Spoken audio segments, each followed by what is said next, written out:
Sanskrit for all exam की कक्षा में आप लोगों का स्वागत है। आज मेरा 16वां क्लास है। 15वें क्लास में हमने गुण संधि की चर्चा की थी। अब गुण संधि का सूत्र आद गुण आपको याद हो चुका होगा। आइए, और हमने आपको बताया था कि आ के साथ अ या आ के साथ ई मिलेगा तो ए हो जाएगा, अ या आ के साथ ऊ मिलेगा तो ओ हो जाएगा, अ या आ के साथ जब री मिलेगा तो अर हो जाएगा, अर और अ या आ के साथ री मिलेगा तो अल हो जाएगा। यह बात हम कर चुके थे। आइए आज हम लोग जो है किस तरह से संधि बनती है, क्या होता है, उसके बारे में समझें। आइए, सबसे पहले महाधन इंद्र है।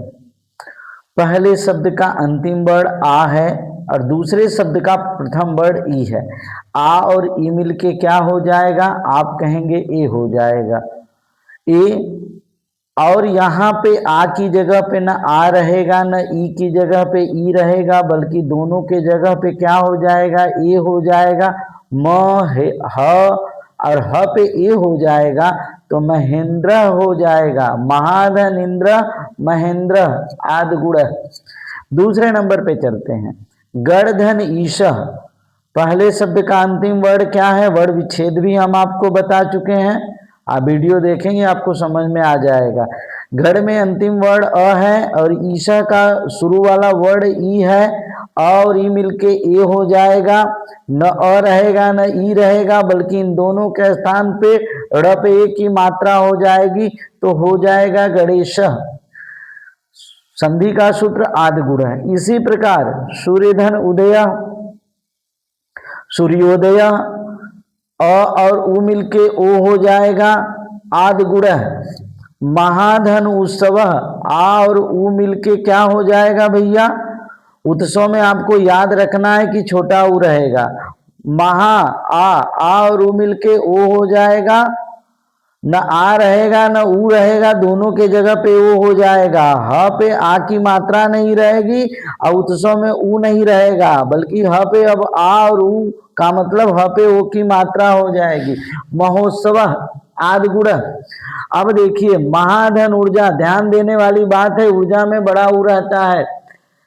जब संधि विच्छेद पूछा जाता है तो उस स्थिति में बड़ी प्रॉब्लम होती है कि छोटा ऊ था कि बड़ा ऊ था। इस बात को आधन ऊ मिलके ओ हो जाएगा, ह पे ओ का आदेश हो जाएगा। महोर्जा आद गुण। सूर्यधन उष्मा, सूर्य में अंतिम वर्ण अ है, उष्मा का पहला वर्ण ऊ है, और ऊ मिलके क्या हो जाएगा? ओ हो जाएगा सूर्यष्मा आद गुण। यहाँ पे देखिए, वसंत धन ऋतु, वसंत में अंतिम वर्ण क्या है? अ है। ऋतु का पहला वर्ण क्या है? री है। दोनों मिलके क्या हो जाएगा? अर। तो यहाँ पे देखिए, वसंत तो हम लिखेंगे और वसंत, वसंत के बाद हम क्या करेंगे? ऋतु की जगह पे, री की जगह पे अर लिखेंगे।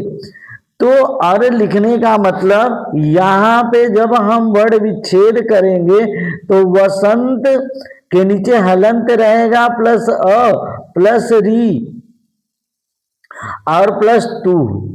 मेल किसका होगा? अ और री का मेल होगा। तो वसंत में जब अर होगा, बसंत में जब अर होगा तो में जब ए मिलेगा तो पूरा हो जाएगा। और तू में जो है जब आधा र, तो आधा र मतलब उड़ंतुआ र, तो वसंत ऋतु आद गुण। उसी तरह से वर्षाधन ऋतु, वर्षा का आ, ऋतु का री, आ और री मिलके अर। तो भैया अब यहाँ पे देखिए, वर्ष, वर्ष धन आ धन ऋतु, ध्यान से देखिएगा, ऋतु आ और री मिलके अर। यहाँ पे व और यहाँ पे र, आधा स, तब जो है वर्ष होगा। और स में अ मिला तो वर्ष हो गया, और अ मिला तब र बचा है तो र जो है उड़ंतुआ र हो जाएगा। वर्षर्तु आद गुण। तव धन लिकार, तव में अ है अलरी है, अल हो जाएगा। और अंतिम वर्ण अ होगा, क्योंकि जब वर्ण विच्छेद करेंगे तो के बाद हलंत लगाएंगे तो अ आएगा। अ प्लस री बराबर अल हो जाएगा। तो भैया ये तो पूरा लिखे ही, तो लिख चुके हैं, तो आधा ल है तो आधा ल लिखेंगे ना। और कारह तवल लकार आदि गुण। अब आइए, आप लोगों को बात समझ में आ चुकी होगी और दोबारा जो है आप लोग इस वीडियो को देख लीजिएगा। वर्ष के महीनों के नाम संस्कृत में बड़ा इंपॉर्टेंट है भैया। हम लोग जो है जब शुरू में थे बचपन में तो चैत बैसाख जेठ आषाढ़ सावन भादो कुआर कार्तिक अगहन पूस माघ फागुन जो है पढ़ते थे। तो चैत से चैत्र हो गया, सही है, बैसाख भी सही है, ज्येष्ठ भी सही है, आषाढ़ भी सही है, श्रावण भी सही है, भादो को भाद्रपद कहा गया, ये भी सही है।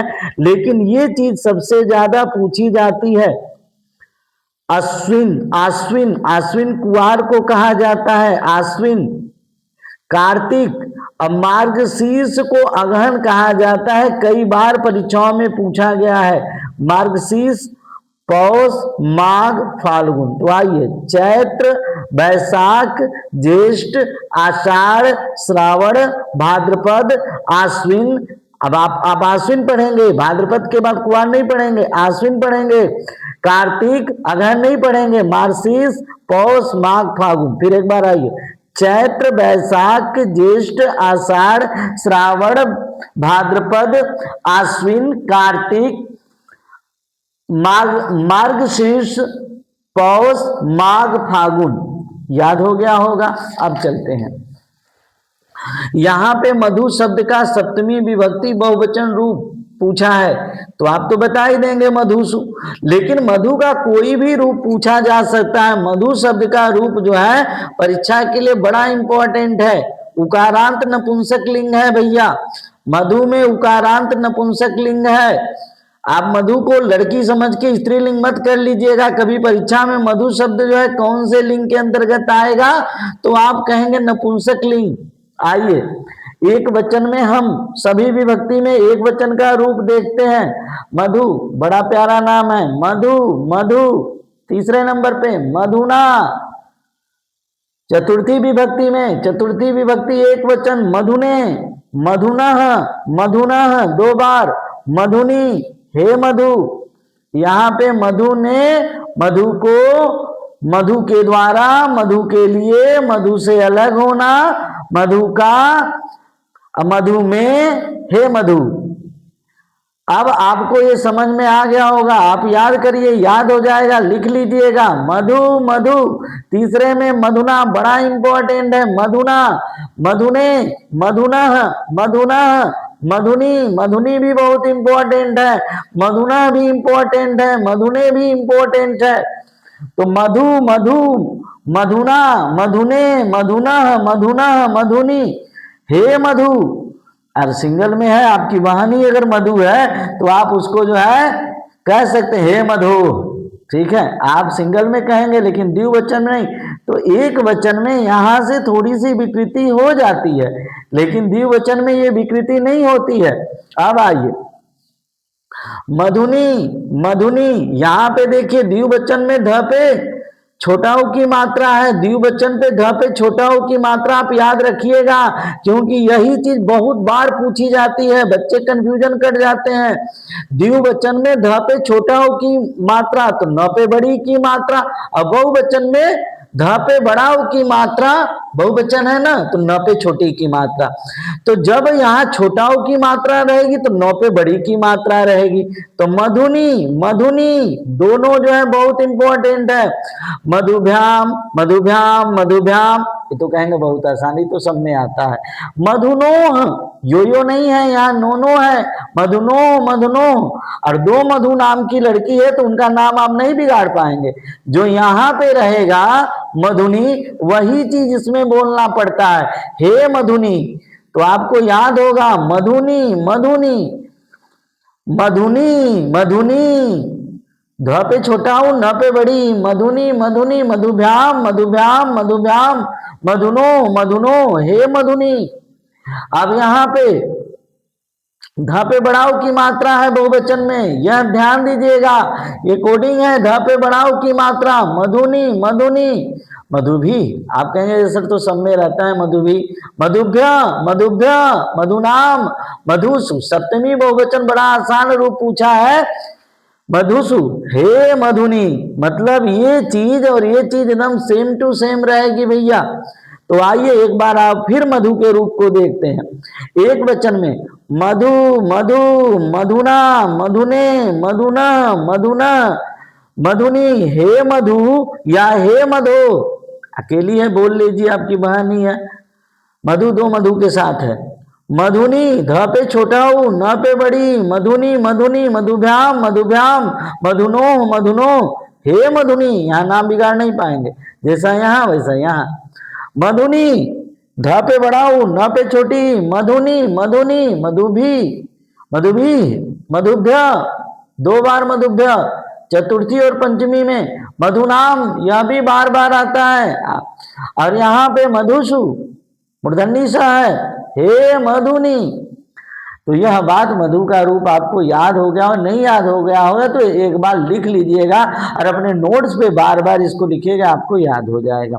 संस्कृत विश्व की प्राचीनतम भाषा है। यहाँ विश्व की में क्या लगा है तो आप जानते हैं, कर्ता ने कर्म को कर्ण से के द्वारा संप्रदान को के लिए अपादान से अलग होना। संबंध काकी के रारी रे नानी ने, तो काकी के है तो ये संबंध कारक है। गेहूं को संस्कृत में क्या कहते हैं, बड़ा आसान है। गेहूं को संस्कृत में गोधूम कहते हैं।